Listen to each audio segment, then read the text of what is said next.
Buenas noches, buenas tardes, buenos días. Volvemos con la historia de Palestina. Según Bizan, hoy es día 435 del genocidio. Cayó el régimen de Assad en Siria, Israel invadió Siria. Aún hay gente que me está hablando sobre los rehenes, que los liberen, y digo, ¿qué onda, no? Como ¿qué es eso? A veces me pregunto si son bots, si es gente que está pagada, si es gente que realmente, ¿no? Como, a ver, ¿es gente que realmente piensa eso? O sea, realmente, ¿de dónde surge esa opinión? A mí me da tanta curiosidad y a veces me gusta como conversar con ellos, preguntarles como, bueno, ¿dónde están tus fuentes? ¿De dónde sacas la información? Porque claramente yo también tengo un sesgo, no puedo acceder a esa información. Y siempre llego al mismo punto, que es invitar amablemente a que vivan, ¿no? Que vivan, que transiten el dolor de la desilusión, de vivir, una mentira durante toda una vida, y se encuentren con otra narrativa, una narrativa en la cual no es asequible a no ser que la busques. Entonces por esto estoy haciendo esto. Y bueno, me tomé unos días para varios encuentros con el misterio, y no por estar divulgando las cosas que hago o no hago, pero justamente me parece que la danza del sol y el vipassana son dos cosas que me encantaría dedicarles un capítulo a cada uno. Pero no soy quien. No estoy en la posición para hablar de eso, y estoy, como dice Goenka, en el kindergarten de estos procesos. Pero sí puedo decirles que ambas experiencias me llevan a entender que la compasión es el fin último, ¿no? De entender lo que sucede con una apertura de conciencia, una apertura de alma, corazón, mente, para poder desarmar las narrativas hegemónicas. En pocas palabras, es tener compasión por la persona que piensa diferente. Es entender que hay algo, hay una necesidad, hay un miedo, hay un juego que está ahí latente. De esa forma creo que nos podemos posicionar en nuestra perspectiva, en decir, bueno, estoy en contra de este genocidio, estoy en contra del apartheid, y a su vez ser empáticos y compasivos con el que piensa distinto. Porque hay algo detrás, por alguna razón está ahí. Y en este ejercicio también, ¿no? De seguir conectando con eso, seguir conectando con algo que parece a la distancia, pero en realidad pasa muy cerca. Y ser contemplativos, observar, ¿no? Algo muy bonito del vipassana es que solo podemos ser conscientes de nuestra realidad, lo que tenemos dentro de la piel, o sea, dentro del marco de nuestro cuerpo. Esa es la única realidad que podemos tener certeza de observar. El resto, como decía Nietzsche, son interpretaciones que pueden cambiar en el tiempo. Y todos los caminos llevan a la compasión. Del enojo a la tristeza, todo nos lleva a tener compasión por el otro. Y creo que es el ejercicio que tenemos que practicar, es lo que nos viene a invitar toda esta situación. Así que vamos a este episodio derechito. Nos quedamos con que el Imperio Británico se va de Palestina, le deja todo este tema a la ONU. Y esta, con diversos intereses de las potencias detrás, la acción del lobby sionista, propone una repartición del territorio de Palestina favoreciendo enormemente al movimiento sionista. Estos aceptan diciendo que es un paso temporal para redimir a toda Palestina. El mismo Ben Gurión dijo: la partición de Palestina no es el fin. La partición es sino un paso intermedio. Los palestinos no aceptan este plan de partición, y horas más tarde de que los británicos se fueran del territorio, el movimiento sionista, con este señor David Ben Gurión a la cabeza, declaran la independencia de Israel. Sí, esa palabra. Estoy con la producción de un reel sobre eso. Ando un poco lento con los videos. Independencia. Vamos con la independencia de Argentina, México, Chile, Colombia, bla bla bla. Toda persona latina aquí más o menos lo sabe. Hay una colonia europea, en caso de Latinoamérica de España y Portugal, y un movimiento independentista nacionalista que busca liberarse y no depender más, entre comillas, de la corona. Así surgen estos países que conocemos hoy en día. Ahora, Israel, ¿de quién se independizó? El mandato británico deja de existir, dejando el territorio de Palestina con una propuesta de división territorial hecha por la ONU en 1947. Se podría decir quizá que del Imperio Británico. Puede ser. Sería como que el virreinato del Río de la Plata o de la Nueva España se desmantelara por sí solo y le dejara poder al gobierno local, solo que el gobierno local era otra colonia, como una mamushka de colonias. Bajo el punto de vista árabe y la narrativa palestina, la denominada independencia de Israel es una colonización impuesta por potencias extranjeras, ya que digamos estaba arreglado previamente que el sionismo gobernara. Acuérdense de la Declaración Balfour, y Occidente se asegurara así una sucursal en la región. Cuando se terminó el mandato británico, nacieron varios estados árabes como Jordania, Irak y Siria. El palestino fue una excepción, ya que no contaba con estado propio, que como vimos en el episodio pasado, los británicos se encargaron de que eso no sucediera, dando la posibilidad a la agencia judía en Palestina a que se conformara como un estado virtual dentro del mandato británico. Además de que las fuerzas israelíes fueron entrenadas por los británicos, un dato no menor. Muchos sionistas argumentan que en 1948 Palestina no existía como tal y por eso no se la reconoce. No sé si ellos están al tanto de cómo fue el maneje dentro del mandato británico para que ese Estado palestino no pudiera crecer y se presentara en situaciones dispares en 1948. Al día siguiente a la declaración de la independencia del Estado moderno de Israel, las naciones árabes de Egipto, Siria, Irak, Líbano y Jordania atacaron.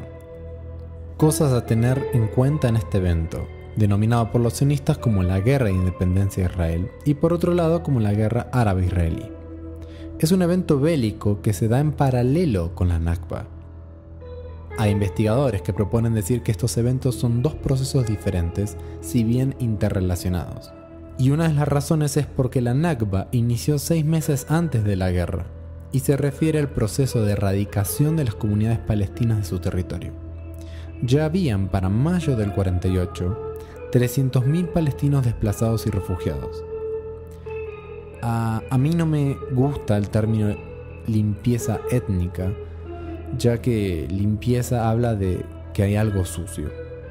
Pero tomemos ese concepto, ya que no solo es el proceso de erradicación de la población, sino también de la destrucción de su cultura y civilización, que se desarrolló, como dijimos, por más de 1 milenio.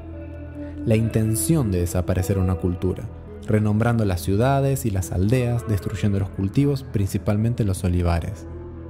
La Nakba, que como hemos dicho en el episodio anterior significa catástrofe en árabe, se produjo entre 1947 y 1948. Provocando que 700.000 palestinos fueran expulsados y exiliados. Eso es el 78% de la población palestina quedándose sin hogar. Se convertirían así en refugiados, conglomerándose en campamentos, en ciudades dentro del territorio palestino y también en el exterior. Para ese año, 1 de cada 3 refugiados en el planeta era palestino. Otra nota: la mayoría de los desplazamientos se dieron a mediados del 48, eso es verano. Invito a ver la situación de que muchas mujeres dieron a luz con 49 grados Celsius de temperatura. Yo no soy mujer y no tengo hijos, pero ya me dirán ustedes cómo pueden imaginar dar a luz en esa situación sin acceso al agua y en pleno desierto. Las situaciones en los campos de refugiados eran similares. La gente moría de hambre, sed y golpes de calor. La ONU proporcionó suministros de emergencia a estos campos de refugiados, muchos de los cuales aún están en pie hoy en día, y aún aceptan asistencia de la ONU. Por ejemplo, el 80% de la población de Gaza es refugiada. La UNRWA, la Agencia de Naciones Unidas para los Refugiados de Palestina en Oriente Próximo, se crearía luego de esta guerra con el fin de dar respuesta, educación, salud, servicios sociales y emergencia a los refugiados palestinos, hoy en día más de 5 millones. Justamente el pasado 29 de octubre, Israel terminó todos los acuerdos con este organismo de las Naciones Unidas, prohibiendo el acceso, por ejemplo, a la Franja de Gaza y West Bank. Volvemos a la historia de la Nakba en números. Más de 500 aldeas, ciudades y pueblos fueron destruidas y desalojadas. Se perpetraron más de 155 masacres. Denominamos masacre el hecho de que el ejército llegue a una aldea, por ejemplo, y asesine a todo ser humano que se le cruce por la mira. Y ante esto menciono algo que me surgió en una conversación con un sionista hace poco, que me decía que en las masacres no solo eran civiles los que murieron, sino que también mataron a personas armadas, de alguna manera como justificando que las masacres no se podía catalogar como tal o como genocidio.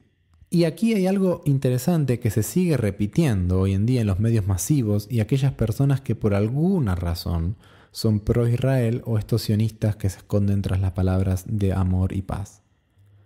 Si un ejército, milicia, invade la aldea, pueblo, barrio en el que vivís y decidís defenderte con las armas, eso acá en la China, Burkina Faso y la Micronesia se llama legítima defensa.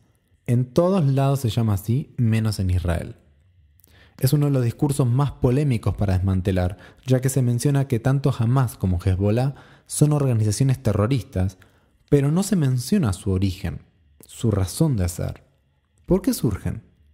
¿O por qué un par de loquitos se les pintó cubrirse la cara y odiar al Estado de Israel porque sí?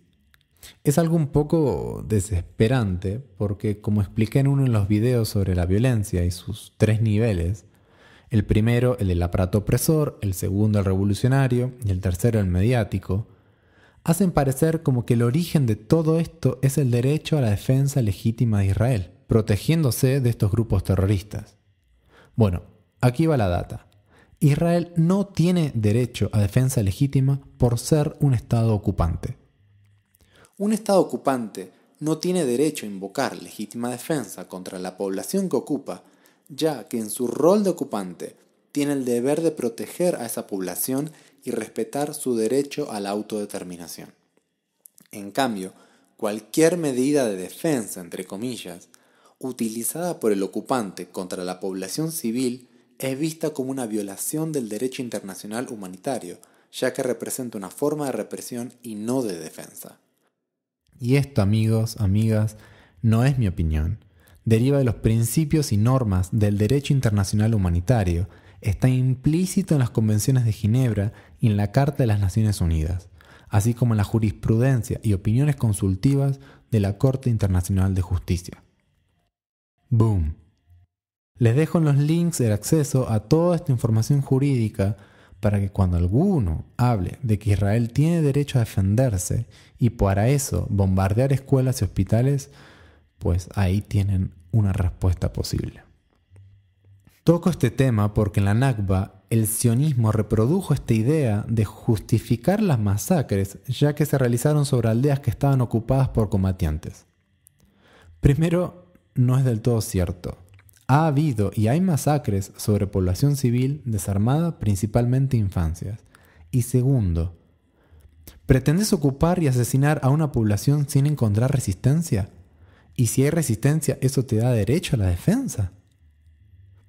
Todo esto que estoy mencionando es una de las raíces que hoy sustenta el sionismo con vida. Las dejo principalmente para que las compartan con otras personas, cultivando el pensamiento crítico y desmantelando la idiotez. ¡Wow! Yo les dije que en los episodios pasados era algo más relajante. Algunos me dicen que no es neutro, pero es imposible ser neutro. Sí es ser objetivo. Sí puedo ser lo más objetivo posible, brindar toda la información legal, de documentos y todo, pero de ahí a ser lo más neutral es algo, no sé. Volvemos a la Nakba del 48, que como vimos tiene muchas cosas en común con el genocidio actual. Muchos de los palestinos fueron expulsados por los soldados israelíes de sus casas, llevándose la llave consigo para poder regresar, lo cual hizo que la llave sea un símbolo del derecho al retorno palestino. Hoy en día muchas de estas casas son ocupadas por inmigrantes judíos de Europa y otros países. Por ejemplo, el actual primer ministro israelí vive en una casa robada a un doctor palestino. O sea, ni siquiera se construye en su propia casa, güey. Sin palabras. Muchas familias palestinas creyeron que iban a estar fuera de su casa mientras que la guerra durara. Pero no fue así. Israel les prohibió y les prohíbe regresar a sus casas, lo cual está en contra de la legislación internacional, tal como en los momentos en que estoy grabando este episodio está ocurriendo en el norte de Gaza.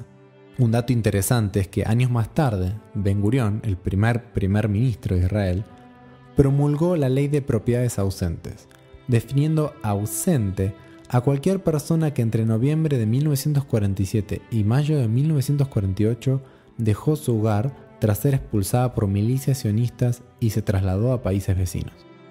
O sea, en pocas palabras, Israel legalizó el robo y el desalojo, permitiendo así que judíos de todos lados del mundo pudieran tomar posesión de los inmuebles.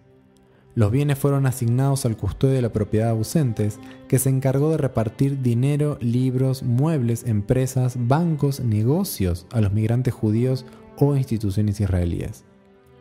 El historiador israelí Adam Raz nos dice: los judíos robaron refrigeradores, miles de latas de caviar, champán, alfombras, todo lo que hallaron en las casas de sus vecinos árabes a los que acababan de expulsar. En muchos pueblos los campos fueron quemados para evitar que los palestinos regresaran y cosecharan. En diciembre del 48, la ONU resolvió que se debía permitir a los refugiados que desearan regresar a sus hogares lo pudieran hacer lo antes posible, y en caso de que no quisieran, ser recompensados. El conde Bernadotte, mediador encargado por la ONU y enviado a Israel, dijo: el derecho de las personas inocentes desarraigadas por el presente terror y la devastación de la guerra de regresar a sus hogares debe ser afirmado y hecho efectivo con la garantía de una compensación adecuada por la propiedad de aquellos que puedan optar por no regresar. Pequeño detalle, Bernadotte fue mediador en la Alemania nazi y permitió sacar a más de 20.000 personas de los campos de concentración, mucho más que Schindler. Sigo con los detalles. Al día siguiente de decir estas palabras, Bernadotte sería asesinado por terroristas israelíes. Una amnistía general del gobierno israelí terminaría liberando a esos miembros de la organización terrorista y la cabeza del asesinato, Yitzhak Shamir, terminaría siendo primer ministro israelí. Israel no solo negó y niega ambos derechos de retorno, sino que dificultó muchísimo cualquier intento de recuperación. Las fuerzas israelíes disparaban a aquellas personas que intentaron recuperar físicamente sus hogares. Israel no solo militarizó y desplazó a los palestinos del territorio otorgado por la ONU, sino que extendió sus límites más allá de lo establecido. A estos territorios se los denominan hoy en día asentamientos ilegales o también Palestina ocupada. Israel hizo muchas declaraciones oficiales de que los palestinos no habían sido expulsados, sino que ellos habían dejado voluntariamente sus hogares. Si me preguntás por qué tanto odio ya en esos momentos, creo que, y esto por supuesto es una opinión que puede variar con el tiempo, creo que hubo como una transferencia, ¿no?, del trauma y la violencia. Muchos refugiados judíos venían de la Segunda Guerra, del Holocausto, la discriminación que sufrían en Europa y en los países árabes, esta noción del miedo, ¿no?, de la escasez, de la desaparición, de la extinción. Imagino que habrá sido una de las causas, ¿no?, para accionar con tanto odio, ¿no?, hacia la población palestina, que no tenía absolutamente nada que ver. Creo que es importante entender que el aparato sionista está en todo aspecto de la vida de un israelí. Hay un video dando vueltas de un israelí contándole un cuento a su hijo, donde hablaban de la tierra del Líbano, de qué hermosa es la tierra del Líbano, pero que ahí es peligroso, que no se puede ir, pero pronto será suya. Así como también educan a los niños a creer que los palestinos se fueron de sus casas por su propia voluntad, o que son seres salvajes como animales. Hay varios documentales, entre ellos Tantura, del 2022, de Alon Schwartz, donde se entrevistaron a varios soldados que se encargaron de realizar la Nakba, y decían abiertamente, sonriendo y riendo, cómo enterraban a los palestinos en fosas comunes. El historiador sionista Benny Morris dice: en 1948 ocurrieron violaciones en varios pueblos. Los soldados cometieron atrocidades, incluyendo violaciones y asesinatos de civiles palestinos en lugares como Tantura. Yitzhak Rabin, quien luego sería primer ministro israelí, cuenta sobre la orden que recibió de Ben Gurión sobre expulsar a los palestinos de Laida y Ramle. Debíamos expulsarlos. Los 50.000 habitantes de Laida debían salir en cuestión de días. No había otra opción, aunque entendíamos que significaba una tragedia humana. Estoy citando a un historiador sionista, a un primer ministro y a un productor de cine, todos israelíes a propósito. Podría llenar el podcast de testimonios y citas de historiadores palestinos y pro-palestinos, pero eso colaboraría con la polarización. Estoy mostrando lo más leve de esto, contando por estas voces para que de alguna manera también evitar que un sionista venga a decir que no es cierto, porque realmente les enseñaron y les enseñan en la escuela otra cosa. Los medios sostienen esta historia. Y si bien puedo tener compasión por ellos, por haber vivido y vivir bajo semejante lavado de cerebro, no me puedo quedar callado. Así como espero que estos episodios se compartan y ayuden a desmantelar esta terrible mentira. La mentira de la narrativa occidental. Inmigrante, europeo, blanco, amigo, invadido y rodeado por musulmanes salvajes, árabes, no blancos, no caucásicos. La narrativa occidental sionista era y es la hegemónica gracias al trabajo del lobby sionista y los intereses de las potencias ganadoras de la Segunda Guerra. Y se mantuvo en ese lugar hegemónico durante muchos años, hasta ahora, que por fin, a costa de muchas vidas y destrucción, Occidente está abriendo los ojos y dándose cuenta que vivió una mentira toda su vida. Pues señora, señor, estos episodios son el regalo que puedo hacer para ese servicio. Como les dije, ¿no? Usando estas citas de historiadores israelíes, de primeros ministros sionistas, intento mostrar lo que ellos mismos reconocen sobre los crímenes que han ocurrido. Porque busco ser lo más objetivo, es decir, poder contar las cosas tal cual fueron. Pero a su vez siento, ¿no?, en mis palabras que surge como un sentimiento de injusticia y lo dejo y no lo borro y no lo edito porque lo considero natural. Siento que es natural sentir esa injusticia. Lo que sí para mí es algo importante es que esa injusticia, esa ira, no sea un impedimento, no sea algo pasivo, no sea algo que nos tire hacia abajo, sino que nos sea propositiva. Que realmente esa injusticia, que siento que es un sentimiento humano, pueda darnos la claridad, ¿no?, y la energía para poder decir, ok, esto se tiene que detener de alguna manera, porque estoy contando cosas que pasaron en 1948, pero que se siguen perpetuando y aún peor hoy en día. Vamos un toque al conflicto bélico. Las fuerzas árabes estaban muy desorganizadas. Puertas adentro, en Palestina no había referentes militares, ya que habían sido asesinados durante la revuelta árabe del 37, y por otro lado, los países como Egipto y Jordania entraron en guerra contra Israel, pero con una doble agenda, para saber qué país iba a ser el que dominara regionalmente. Se considera que fue la más desorganizada e incompetente alianza militar en toda la historia moderna. También hay informes que muestran cómo los sionistas habían pactado previamente con los jordanos, que era el ejército árabe más entrenado y equipado, permitiéndoles quedarse con Cisjordania, hoy en día West Bank. Parte de este trabajo es del historiador israelí Avi Shlaim en su libro Collusion Across the Jordan, donde analiza las relaciones entre el rey de Jordania Abdullah y los líderes sionistas como Golda Meir y Moshe Jared. ¿El negocio cuál era? Que Jordania se quedara con Cisjordania, evitando que se pueda crear el Estado palestino, como lo había propuesto la ONU, y Jordania expandiría su territorio, o sea, un win-win. Si bien nunca hubo un acuerdo firmado, el análisis histórico y las evidencias de no agresión sugieren que hubo un entendimiento entre los líderes de Jordania e Israel. La guerra duró hasta el 49. Estados Unidos proporcionó ayuda militar a Israel durante esa guerra, enviando armas en secreto a pesar del embargo militar impuesto por la ONU. Israel conseguía armas por canales clandestinos, principalmente Checoslovaquia, y también recibía apoyo financiero de la diáspora judía en Estados Unidos y Europa, la organización Keren Hayesod, la Organización Sionista Mundial y la United Jewish Appeal, entre otras organizaciones. Si bien las naciones árabes estuvieron mejor armadas al comienzo de la guerra, el embargo las afectó, ya que no pudieron abastecerse durante el conflicto.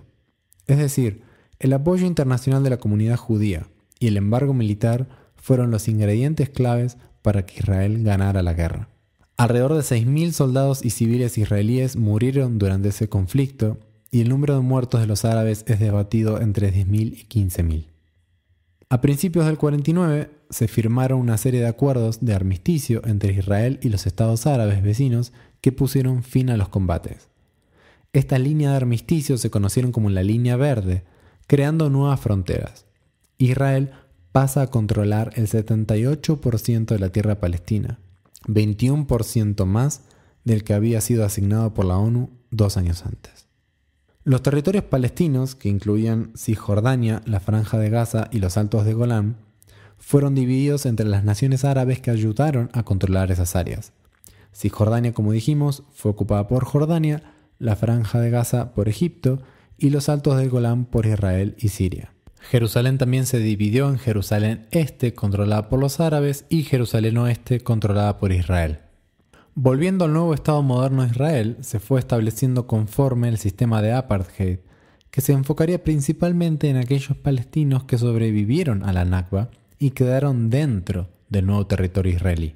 Por ejemplo, Israel impuso la ley marcial que duraría 18 años, limitando la libertad de movimiento, acceso al empleo y servicios básicos, vigilancia y restricción de participación política. Bajo esta misma ley, se confiscaron tierras palestinas que fueron transferidas al Estado de Israel y entregadas a sus ciudadanos. También limitaron el derecho a expresión, censuraron la protesta y la libertad de prensa. Estos palestinos no serían ciudadanos como los israelíes, cuya ciudadanía estaba ligada a un gobierno civil, sino que estarían ligados a un gobierno militar.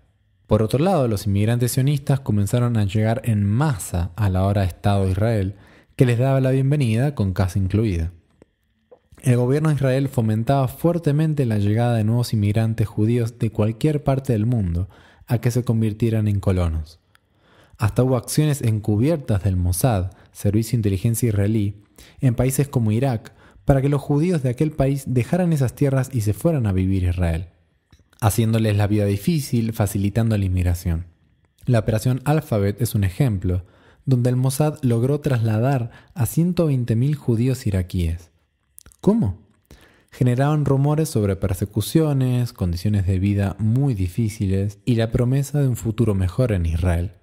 Facilitaban salidas clandestinas, generaban presión psicológica con propaganda, alimentando la percepción de que la vida en Irak sería insostenible para los judíos. Si eso te parece un poco enfermo, pues te dejo el nombre de los libros donde se documentan todas estas cosas en los links. Este episodio, como ven, me puse un poco con los links para quien quiera profundizar en estos temas. Nuevamente, toco cosas principalmente desde el lado sionista, ya que si pusiera la información desde el lado palestino, cada episodio duraría 3 horas. Hay mucha información para meterse, profundizar. Estos episodios tómenlo como hacer un poco de snorkeling. Es importante notar que esas acciones del Mossad también se suma que en muchos de los otros países árabes había un gran sentimiento antijudío y muchos gobiernos perseguían y maltrataban a la población judía. Israel se benefició de algún modo con ese antisemitismo incrementando su población. Hubo 2 acontecimientos legales importantes para mencionar. Por un lado, la Ley de Retorno en 1950 y la Ley de Ciudadanía en 1952. La primera dice, esencialmente, que todo judío que expresara el deseo de establecerse en Israel recibiría la ciudadanía. Y la otra restringía el acceso a la ciudadanía para los palestinos que se habían quedado en el nuevo territorio israelí, con varias limitaciones y a menudo con el estado de residencia permanente. Esto dificultó mucho la reunificación familiar palestina y favoreció la inmigración judía, que era en tal cantidad que en esos años tuvieron que importar el 85% de la comida. Es importante también decir que Israel dependía de ayuda externa. Aún, no era sustentable. Se implementó también el servicio militar obligatorio para todos los israelíes a partir de los 18 años, política que aún está en vigor hoy en día. Se da también el proceso de hebreización, es decir, transformar los nombres, lenguaje, cultura y símbolos en una forma distintivamente hebrea o israelí. ¿Para qué?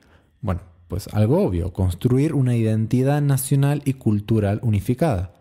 Por ejemplo, cambiarse los apellidos y nombres de distinto origen al hebreo, cosa que dieron el ejemplo todos los primeros ministros para sonar más israelíes.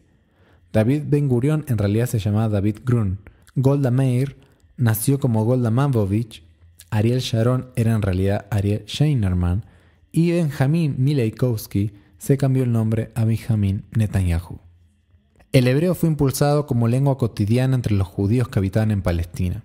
Eliezer ben Yehuda, un judío nacido en el Imperio Ruso que llegó a Palestina en la primera ola de inmigración, se puso con la misión de establecer al hebreo como lengua viva. Incluso hubo comunidades judías orientales, como los mizrajíes, que tuvieron que adoptar esta nueva identidad cultural occidentalizada. Ni a hablar de los árabes, ya que cambiaron también el nombre de las ciudades y de las aldeas. Por ejemplo, Jaffa se pasó a llamar Tel Aviv. El sistema educativo fue elemental para sembrar esta identidad israelí basada en la historia del pueblo judío, la Biblia y el hebreo moderno. A ver, mucha data, pero vamos al punto. Se está dando forma a un estado llamado Israel. ¿Qué harías? Y primero necesitas ligar a todos los judíos, homogeneizar la cultura. Se elige el hebreo como idioma oficial, se borran los nombres árabes de las ciudades y pueblos, se inventan nuevos. Todos los primeros ministros y políticos se cambian el apellido a un nombre hebreo para dar noción de que son de allí, que su familia es de allí. Se marcan en la piedra todos los mitos bíblicos que vimos en el primer episodio. Se conecta a este estado con el reino unificado de Israel, que se describió en la Biblia, que como dijimos no hay evidencia histórica de su existencia. Se siembra la noción del Gran Israel, tema que vamos a ver más adelante. El sionismo atraviesa todo aspecto en la creación de la cultura israelí. Israel es producto del proyecto sionista. A ver, para que un Estado exista necesita un territorio. Lo ocuparon.